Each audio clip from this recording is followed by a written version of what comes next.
오늘부터 갈라디아서를 강의하려고 합니다. 갈라디아라는 곳은 지금의 터키 지역을 말합니다. 그 갈라디아의 교회들에게 사도 바울이 보낸 편지가 갈라디아서입니다. 갈라디아서는 총 6장밖에 안 되는 작은 서신이지만 아주 중요한 서신입니다. 복음이 무엇인가 하는 복음의 본질을 깊이 있게 파헤쳤기 때문입니다. 그래서 어떤 학자들은 이 서신을 다이너마이트 서신이라고 불렀습니다. 복음으로 말미암는 구원의 확신과 기쁨이 다이너마이트처럼 폭발한다. 그래서 다이너마이트 서신이라고 불렀습니다. 종교개혁자 마르틴 루터는 이 다이너마이트와 같은 이 갈라디아서를 읽고 그리고 또 로마서를 읽고 부패한 중세 교회를 개혁하는 종교개혁의 대업을 이룰 수가 있었습니다. 그러니까 아주 중요한 서신이죠. 오늘 우리가 읽은 말씀은 서신을 시작하는 인사말에 해당됩니다. 그런데 인사말의 어조가 조금 이상합니다. 6절을 보면 그리스도의 은혜로 너희를 부르신 이를 이같이 속히 떠나 다른 복음을 따르는 것을 내가 이상하게 여기노라. 사도 바울은 아주 흥분하고 있고 격앙되어 있습니다. 다른 서신들은 다 처음 시작할 때는 부드럽게 덕담으로 이렇게 시작을 하는데 지금 이 서신에서만큼은 내가 이상하게 여기노라 하면서 내가 너희들을 도무지 이해를 못하겠다 하면서 아주 격앙된 어조로 시작합니다. 갈라디아 교회를 어지럽히고 있던 거짓 교사들 때문입니다. 이 거짓 교사들이 이방 종교에서 기독교로 개종한 초신자들에게 너희들이 하나님께 받아들여지려면 예수를 믿는 것만으로는 안 되고 모세의 율법도 지켜야 된다. 그렇게 가르쳤기 때문입니다. 어떤 할례법이라든지 또 음식법이라든지 그런 모세 율법이 규정한 모든 의식법도 다 지켜야 된다고 가르쳤습니다. 바울은 그것을 복음을 짓밟고 복음을 부정하는 그런 처사로 보았습니다. 바울 자신이 전한 순수한 복음이 아니라 다른 복음을 퍼뜨리는 것으로 보았습니다. 그래서 아주 단호하고 격앙된 어조로 그런 거짓 교사들을 엄하게 책망을 하는 것입니다. 심지어는 다른 복음을 전하는 자에게는 저주가 있을 것이다. 그렇게까지 말합니다. 8절, 9절 두 군데서나 저주를 말합니다. 아무리 그래도 기독교는 사랑의 종교인데 다른 것을 좀 전한다고 해서 저주를 받으라. 그건 좀 너무 심하지 않느냐. 그렇게 생각하시는 분들이 아마 있을지도 모르겠습니다. 그런데 심한 것이 아닙니다. 다른 복음을 따라가면 결국은 이단이 됩니다. 지금도 이단 때문에 가정이 파탄이 나고 인생을 완전히 망쳐버린 사람들이 얼마나 많습니까? 한 명이라도 더 전도해서 참 이렇게 구원을 해도 모자랄 판에 지금 믿는 이 사람들을, 초신자들을 꼬드겨서 그래서 지옥 자식으로 만들어버리는 그것이 보통의 죄입니까? 사도 바울이 저주를 말하는 것이 결코 과한 것이 아닙니다. 사도 바울은 거짓 교훈 때문에 흔들리고 있는 이 갈라디아 교회를 다시 한번 붙잡아주면서 한 번 더 복음이 무엇인지를 확실하게 증거를 해줍니다. 순수한 복음, 다이너마이트 같은 그런 능력의 복음이 어떤 것인지를 다시 한번 증거해 줍니다. 우리도 이번에 이 갈라디아서를 강해를 통해서 복음이 무엇인가 하는 것에 대해서 확실하게 좀 정립을 할 수 있었으면 좋겠습니다. 제가 한번 물어볼까요? 이 자리에 계신 성도님들은 전부 다 구원을 받으셨습니까?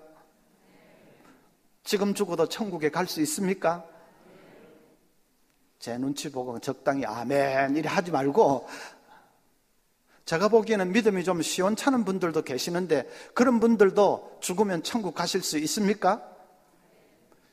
아멘이라면 그렇게 말할 수 있는 근거가 무엇입니까? 제가 보기엔 좀 시원찮은데요. 그런데도 천국 갈 수 있다고 말할 수 있는 근거가 무엇입니까? 어이구, 웬일이지? 좀 여기는 그런데 여기는 지금 근거를 대라고 하니까 그냥 꼬리를 싹 내리잖아요. 근거를 분명하게 말할 수 있어야 됩니다. 자, 그 근거라고 하면 그냥 꼬리를 내리는 분들은 오늘 이 갈라디아서 강해를 잘 들으셔야 됩니다. 먼저 4절을 보면 그리스도께서 하나님 곧 우리 아버지의 뜻을 따라 이 악한 세대에서 우리를 건지시려고, 이 건지시려고 하는 단어 속에 우리 인간이 어떤 상태에 있는지가 함축적으로 잘 나타나 있습니다. 인간은 죄에 깊이 빠져 있는 자들입니다. 죄에 깊이 빠져서 하나님으로부터는 완전히 끊어져 있습니다. 하나님을 알지도 못하고 하나님을 찾지도 않고 또 원하지도 않습니다. 그것을 성경은 영적으로 죽은 자들이다, 그렇게 표현을 합니다.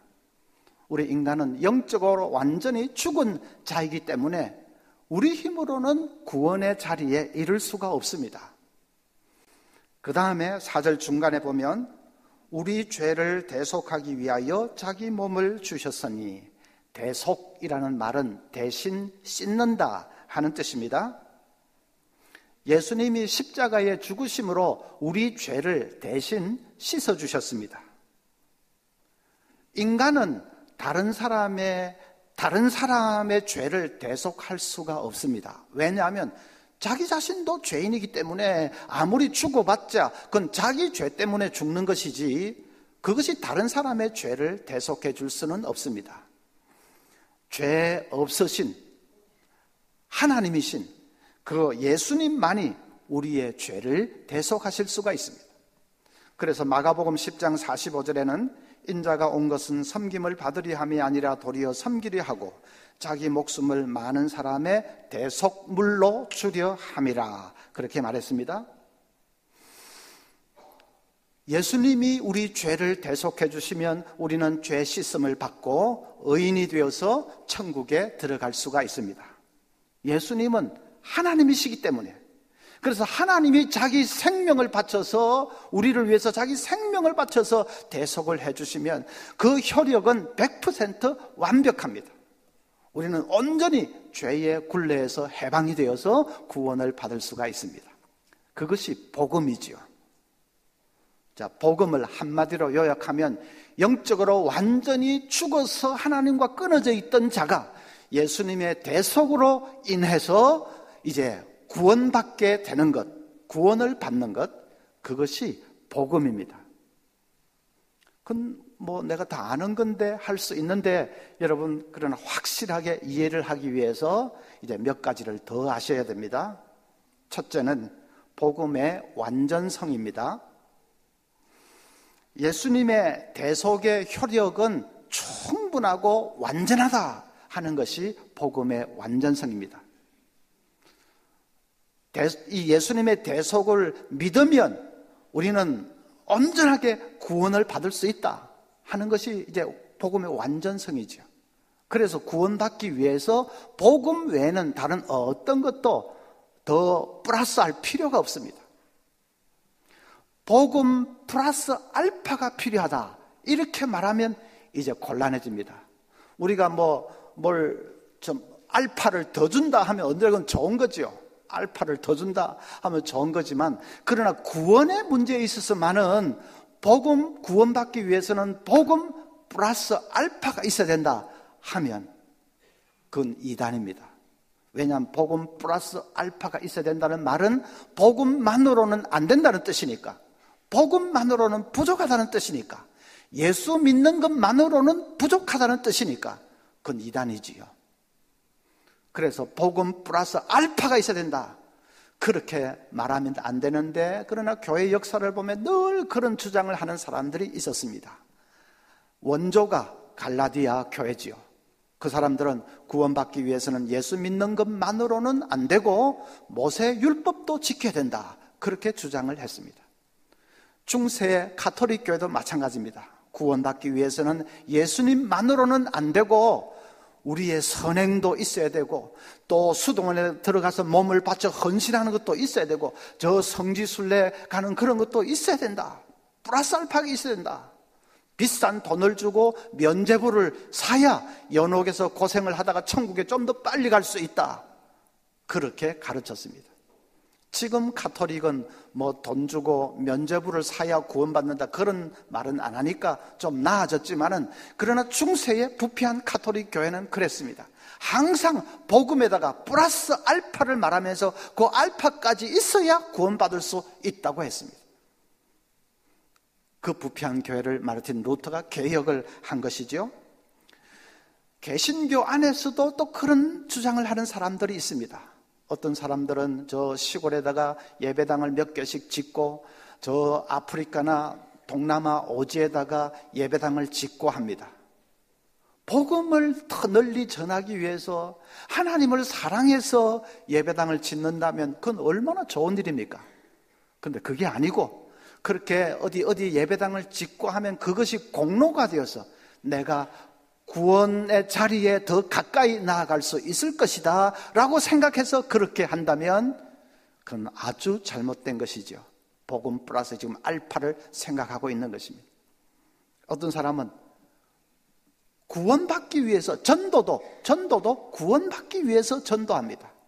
여러분 거리에 하얀 와이셔츠를 입은 미국 청년 둘이서 짝을 지어서 다니는 거 보셨죠?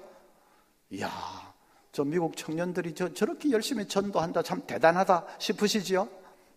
대단한 것이 아니라 그 사람들은 그렇게 해외에 나가서 전도하는 생활을 해야 구원받을 수 있다고 믿기 때문입니다.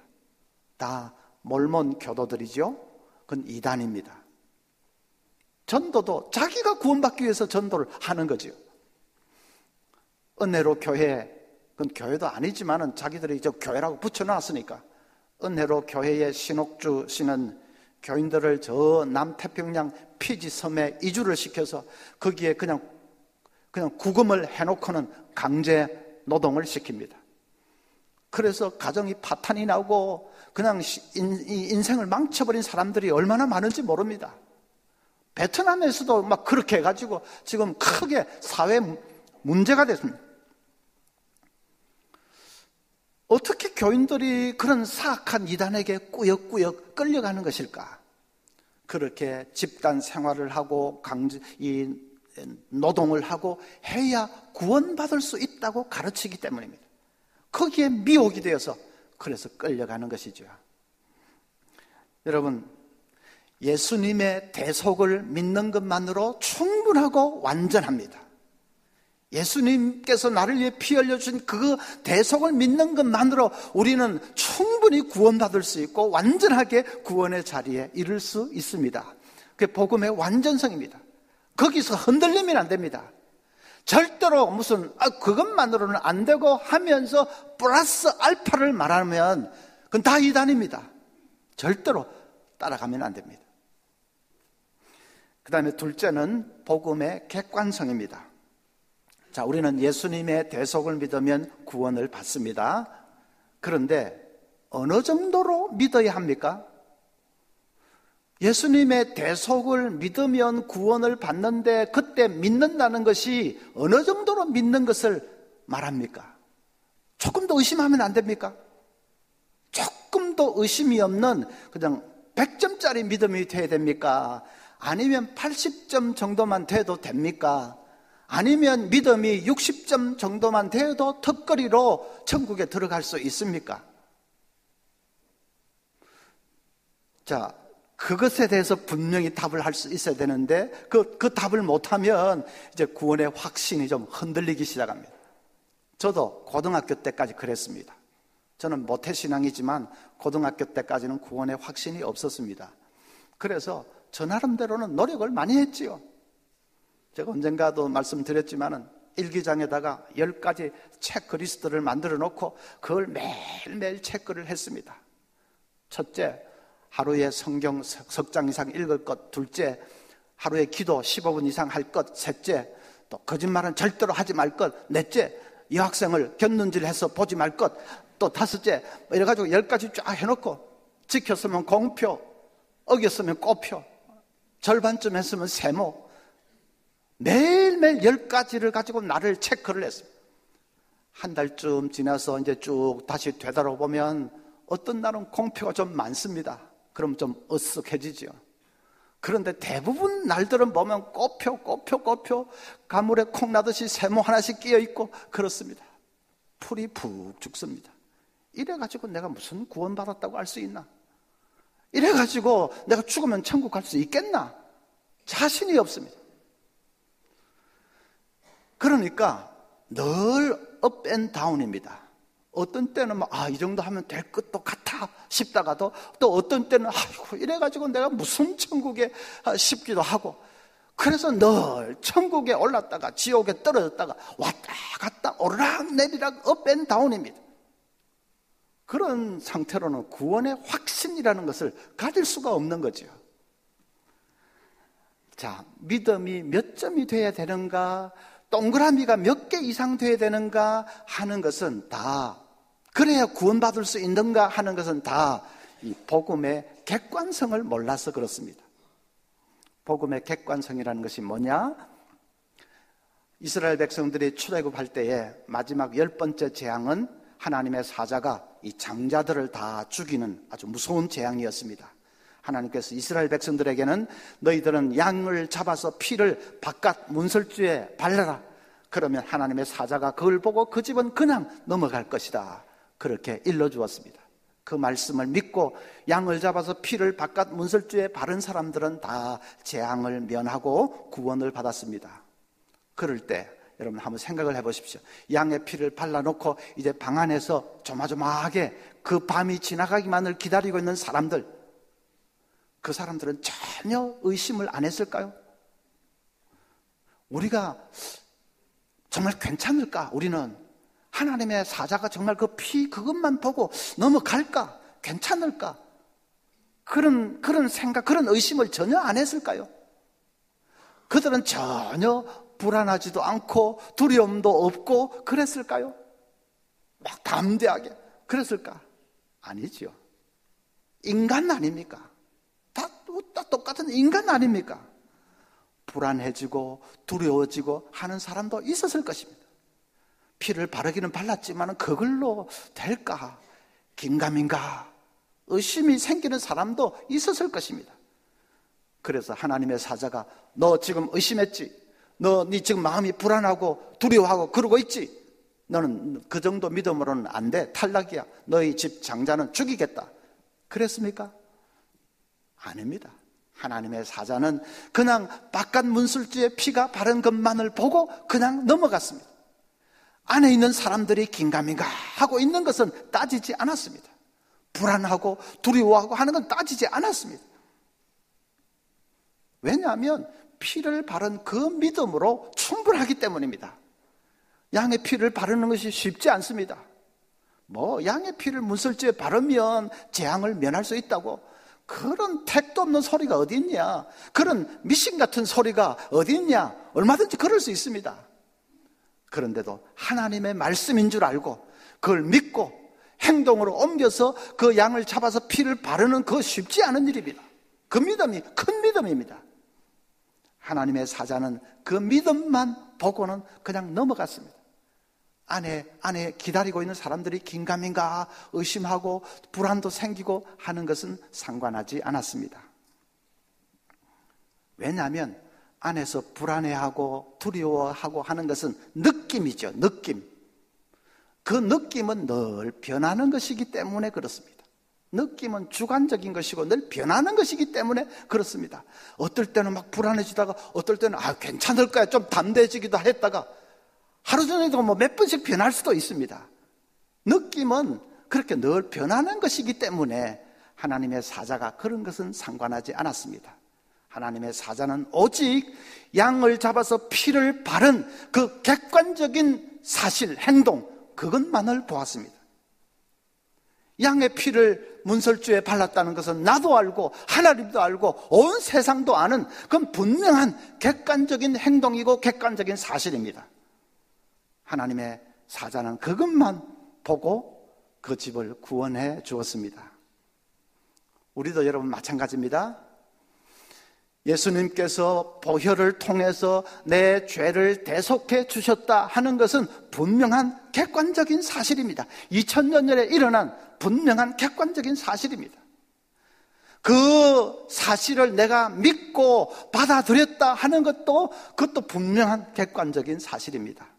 여러분, 대속을 믿고 받아들이고 그 표로 세례까지 받았지 않습니까? 내가 대속을 믿고 받아들이고 세례를 받았다는 것은 나도 알고 하나님도 아시고 온 교인들도 알고 온 세상이 다 아는 일입니다. 그 분명한 객관적인 사실 때문에 우리가 구원을 받는 것입니다. 우리가 믿고 받아들여서 그 다음에 세례를 받았다 하는 것은 내 마음의 문설주에 피를 바른 것과 같습니다. 그 객관적인 사실 때문에 구원을 받는 것입니다. 느낌은 중요하지 않습니다. 불안했다가 두려웠다가 하는 것은 느낌이죠. 내 삶에 동그라미가 몇 개 있느냐 하는 것도 그것도 느낌이지요. 그건 늘 변하는 것입니다. 동그라미는 많았다가 적었다가 늘 변하는 것입니다. 우리의 구원이 그런 느낌에 달려있는 것이 아닙니다. 그래서 그 느낌 때문에 구원에 확신해서 흔들리면 안 됩니다. 스펄전 같은 위대한 부흥사도 어떤 때는 영적인 슬럼프가 와서 하나님이 희미하게 느껴질 때도 있었다고 합니다. 테레사 수녀 같은 이는 아예 하나님이 정말 계신가? 그런 상태에 빠질 때도 있었다고 합니다. 그분들이 다 영적으로 위대한 리더들 아닙니까? 그런데도 그분들도 하나님이 아주 희미하게 까마득하게 느껴지고 진짜로 계신가? 그 정도까지 되고 그럴 때도 있었다고 합니다. 느낌은 그렇게 늘 요동치는 것입니다. 그 무신론자들도 마찬가지입니다. 참 재미있는 것이 무신론자들도 마찬가지입니다. C.S. 루이스는 위대한 기독교 사상가인데 근데 그 사람이 예수 믿기 전에 무신론자였을 때 그때 한 번씩 하나님이 계신 것 같아 하는 느낌이 들어서 자기가 굉장히 당황했을 때가 있었다고 했습니다. 자기는 대표적인 기독교를 공격하는 대표적인 무신론자이기 때문에 하나님이 계신 것 같은 느낌이 들면 안 되지요. 큰일이지요. 그런데 그런 느낌이 들 때가 있어서 참 당황했던 적이 있었다. 그렇게 말을 했습니다. 우리는 하나님이 안 계신 것 같은 느낌이 들어가지고 이 큰일이다 하는데 무신론자들은 하나님이 계신 것 같은 느낌이 들어서 이 큰일이다 그러고 있습니다. 다 마찬가지라는 말이에요. 인간의 느낌이라는 것은 늘 그렇게 변하는 것이고 요동치는 것입니다. 거기에 우리의 구원이 달려있는 것이 아닙니다. 우리의 구원은 예수님께서 나를 위해서 보혈을 흘려서 나를 대속해 주셨다 하는 분명한 객관적인 사실에 있습니다. 내가 그 사실을 믿고 내가 받아들이고 세례까지 받았다고 하는 분명한 그 사실, 객관적인 사실에 있습니다. 그걸 바라보고 그걸 붙드는 사람은 구원에 확신해서 흔들리지 않습니다. 내 삶에 동그라미가 몇 개인지 그거 너무 신경 쓰지 마십시오. 많으면 좋겠지만 그래도 그건 너무 신경 쓰지 마십시오. 내 믿음이 몇 점이나 될까? 한 80점은 될까? 70점 될까? 그거 너무 많이 신경 쓰지 마십시오. 점수가 높으면 좋겠지만 그 점수를 누가 매기는 것입니까? 그건 다 주관적인 것입니다. 느낌입니다. 오늘 이랬다가 내일 이랬다가 참 변하는 것입니다. 거기에 우리의 구원이 달려있는 것이 아닙니다. 우리의 구원은 분명한 하나님이 행하신 사실, 그리고 그것을 내가 받아들이고 믿고 받아들이고 세례까지 받은 그 사실, 거기에 달려있는 것을 믿고 그러면 여러분 구원의 확신에서 흔들리지 않을 수 있습니다. 셋째는 복음의 열매입니다. 자, 그러면 구원받은 사람인지 아닌지 알 수 있는 방법은 없는가? 알 수 있는 방법이 있지요. 삶의 열매가 맺혀지는가 아닌가 하는 것을 보면 알 수 있습니다. 구원받은 사람은 삶이 달라집니다. 마음에 끓어오르는 감사와 감격이 있습니다. 어떻게 영적으로 완전히 죽은 나를, 완전히 죄에 빠져서 죽은 나를 이렇게 하나님이 값없이 살려주시고 구원해 주셨는지 그 은혜를 생각하면 눈물이 쏟아지고 마음에 끓어오르는 감격이 있습니다. 그래서 하나님만을 뜨겁게 사랑하게 됩니다. 그게 이제 복음의 열매이지요. 콜린 에반스는 미국의 10대 미인 중에 한 명에 들 정도로 아주 뛰어난 미모를 가진 여배우입니다. 또 배우 생활을 통해서 수익도 엄청나게 올리는 사람입니다. 한 번은 그 콜린 에반스가 어느 만찬장에 나타났습니다. 그녀를 알아보고 사람들의 그 박수와 휘파람 소리로 장내가 시끌벅적해졌습니다. 콜린 에반스가 무대 앞으로 나와서 인사말을 하는데 입을 여는데 첫 마디가, 여러분, 저는 지금 사랑에 빠졌습니다. 저는 제가 사랑하는 그 사람에게 제 인생을 맡기기로 결심했습니다. 사람들의 환호와 탄성 소리로 그냥 장내가 아주 막 요란스러워졌습니다. 도대체 그 행운의 사나이가 누군지 궁금해서 견딜 수가 없어서 그 남자가 도대체 누굽니까? 사람들이 소리를 질렀습니다. 콜린 에반스의 다음 말은 더 놀라웠습니다. 저는 예수 그리스도와 사랑에 빠졌습니다. 저는 이제 배우 생활을 접고 예수님만을 위해서 살 것입니다. 사람들이 충격을 받아서 한참 동안 장내가 깊은 침묵에 빠져들었다고 합니다. 콜린 에반스는 선교사로 나가기 위해서 준비를 하다가 어느 목사를 만나서 결혼을 합니다. 그리고 자기 남은 생을 오직 복음을 전하는 데 다 쏟아부었습니다. 한 번은 빌리 그레이엄 목사님을 만나서 대화를 하던 중에 빌리 그레이엄 목사님이, 콜린 자매님은 헐리우드의 그 별과 같은 성공을 뿌리치고 주님을 택한 것을 후회하지 않습니까? 콜린 에반스가 이렇게 답했습니다. 헐리우드의 대스타나 영국의 여왕 자리나 미국의 대통령 자리라도 지금의 저의 위치하고는 바꿀 수가 없습니다. 그리스도는 저에게는 그 어떤 것하고도 바꿀 수 없는 분이십니다. 콜린 에반스에게 복음의 열매가 풍성하게 맺혀진 것이죠. 구원을 받으면 그러면 다 목사가 돼야 되고 선교사가 돼야 된다, 그런 말은 아닙니다. 다 직업을 바꿔야 된다, 그런 말은 아닙니다. 여전히 같은 직장 생활 할 수 있습니다. 그런데 인생의 목적이 달라집니다. 전에 인생의 목적이야 돈 많이 벌고 성공하고 출세하고 잘 살고 그거였지요. 그런데 이제 구원받게 되면, 이제 복음을 받아들이고 나면, 그러면 하나님만을 뜨겁게 사랑하는 그런 삶을 살고 싶어 합니다. 인생의 목적이 그렇게 바뀌어집니다. 그래서 자신의 모든 것을 바치게 됩니다. 또 한 가지 복음의 열매가 있습니다. 하나님만을 전심으로 의지하는 삶을 살게 됩니다. 그렇게 달라집니다. 언젠가는 우리에게도 마지막 순간이 찾아오겠지요. 그 임종의 순간은 정말 중요한 순간입니다. 천국에 들어갈 수 있느냐 없느냐가 결정되는 중요한 순간이죠. 그 순간에 우리는 내가 쌓은 의를 바라보지 않습니다. 내가 어디에 저 선교지 예배당을 한 개 세웠다 어쩌다, 그거 바라보지 않습니다. 내가 헌금을 얼마나 했느냐, 내가 봉사를 얼마나 했느냐, 내가 선행을 얼마나 했느냐, 성지순례를 했느냐, 수도원에 헌신했느냐, 내가 어떻게 했느냐, 그런 거 바라보지 않습니다. 그런 지푸라기 같은 거 바라보지 않습니다. 마지막 순간에 우리가 바라보는 것은 오직 예수님의 그 대속의 공로입니다. 나를 위해서 하나님의 아들께서 피 흘려주신 그 십자가, 대속의 공로만을 전심으로 우리는 바라보고 의지하게 됩니다. 그래서 저는 우리 성도님들 마지막을 맞는 분 있으면 찾아가서 임종 예배를 드리는데, 임종 예배를 드릴 때 찬송은 늘 488장을 부릅니다. 이 몸의 소망 무언가 우리 주 예수뿐일세, 우리 주 예수밖에는 믿을 리 아주 없도다. 주 나의 반석이시니 그 위에 내가 서리라, 그 위에 내가 서리라. 반석 대신, 구원의 반석 대신 그 예수님만을 전심으로 그 순간에는 의지합니다. 그리고 한마디 한다면, 하나님 아버지, 내 영혼을 아버지 손에 의탁하나이다. 예수님께서 마지막에 했던 말처럼 우리도 하나님, 내 영혼을 아버지 손에 의탁합니다. 나를 받아주소서.